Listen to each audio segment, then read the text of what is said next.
Hello, your boy Sheena here, and I'm the one who's homeschooling. It keeps on jumping around. This is what I'm just going to be making a video similar to the 2-year-old video from Stef Dozier, because she makes awesome videos. Well, mostly the homeschool videos are awesome, and this is about like eclectic homeschooling, choosing pieced curriculums together. Like, I have, wow, that's a lot, and that's a lot, and that's a lot. Sorry if the angles aren't the best. I'm not a professional video taker.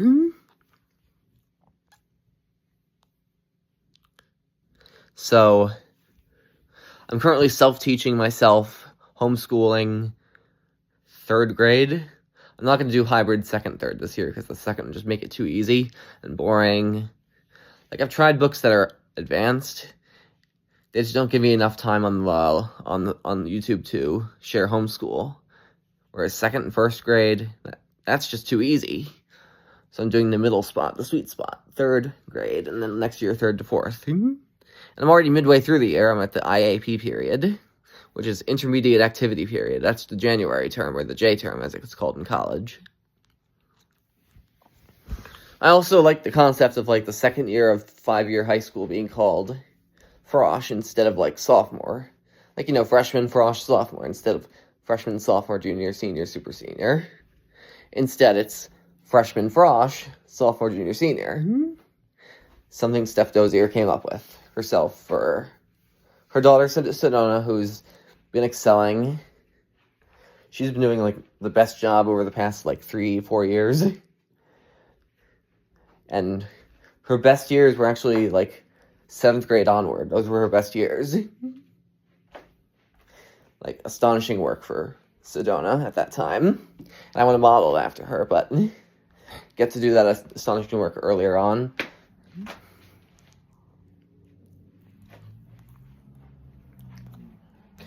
Sedona still did do a good job. Sedona still did do a good job in earlier grades.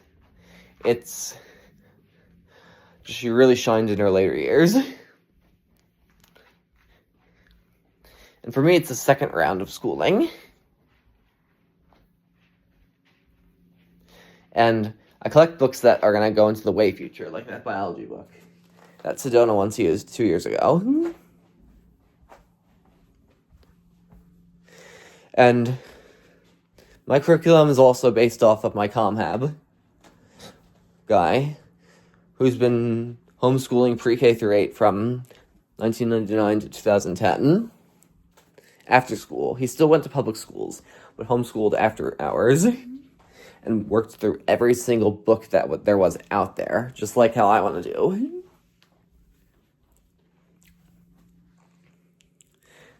Now, piecing together curriculum, you choose from multiple publishers like Carson DeLosa, Evan Moore, Kumon, McGraw-Hill, DK, teacher-created resources.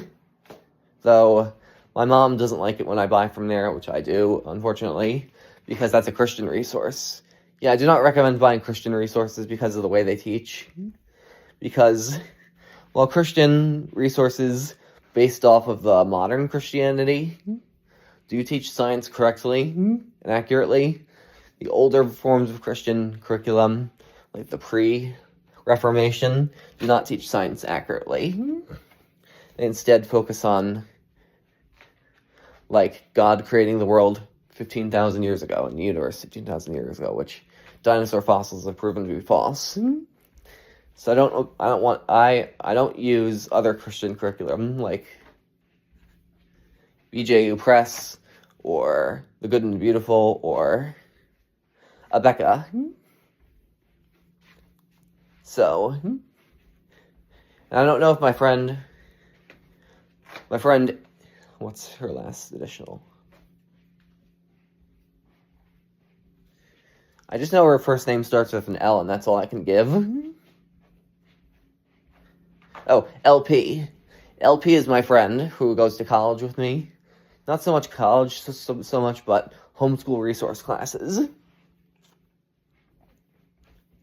And She homeschools as well, but she's very inconsistent and pieces together curriculum, alternating between, like, going between levels, like, flip-flopping between levels, going from, like, K to 12 to 11 to 6 to 8 to 3, back and forth.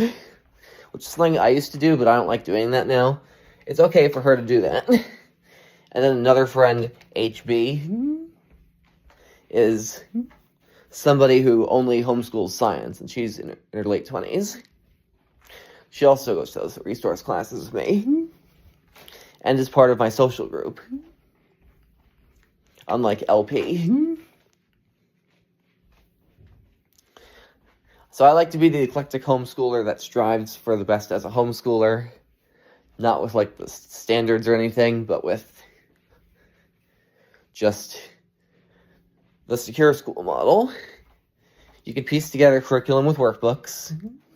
You can piece together curriculum with textbooks. I'm going to do both. It can be different publishers for one subject. Like, you can have Carson DeLosa math, Evan Moore science, since Evan Moore starts science at an earlier days, preschool. And then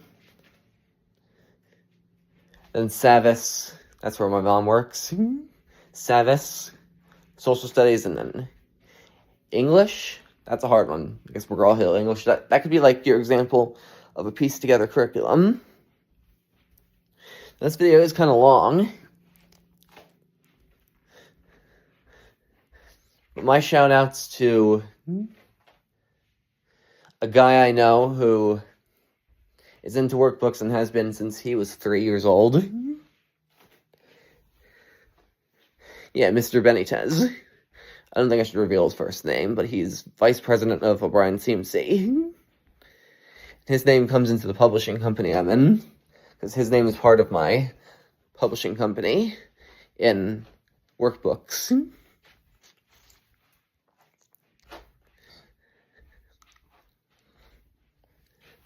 So, this guy who did the workbook since he was 3 as an obsession, he wasn't even speaking his first words then, and he was into workbooks, asking for them non-verbally. He's amazing. He's been doing all of them up until 8th grade. He's an amazing guy. Mr. Benitez. And like Alan the Gamer, he also speaks fluent Spanish because he's also Hispanic.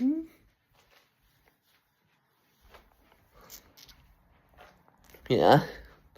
So piecing together curriculum, you choose different books. Let's say, this is 5th grade. I have plenty of 5th grade books. You have 5th grade science, 5th grade math. See? And then, what else do I have that's 5th grade around here? That's different.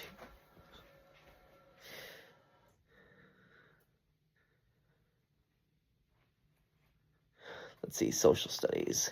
Oh yeah, that's perfect. Oh no, that's the same company. Oh yeah, the Christian company. That one that my mom doesn't like. See, you have 3 different curriculums there. So my English curriculums collection is kind of lacking. So I'm sorry about that. I don't have any 5th grade English books. Besides the Evan Moore spelling. But yeah, just like this, you piece together a curriculum. Math, science, social studies. And it's awesome. Because once my father started working in Barnes & Noble during my original run-through of 11th grade, I had to stay there for hours waiting for him to end his work shift. After school, I stayed there for hours, hung out by there after hours, after high school classes ended. And I got into the books and just all of a sudden noticed workbooks, hey, they're not all just preschool, kindergarten workbooks for little kids. And they're not so bad after all. They're used in homeschool, not like to clog people up with schoolwork, extra schoolwork, right? So I started getting into them, and I got my first Carson DeLosa workbook in freshman year at Homeschool Resource Center, SLC, Successful Learning Center. if any of you want, like, if any of you are adults that homeschool, like, especially eclectic homeschoolers, or whatever homeschoolers you are, you can do it. I'd recommend signing up for Successful Learning Center in Hawthorne, New York. If you're a homeschooler in New York that's adult, 18 and over, you should sign up for Successful Learning Center. It'll be great for you, because the material there is the same stuff that most homeschoolers do. But things change every semester there. Be prepared. That's going to be it.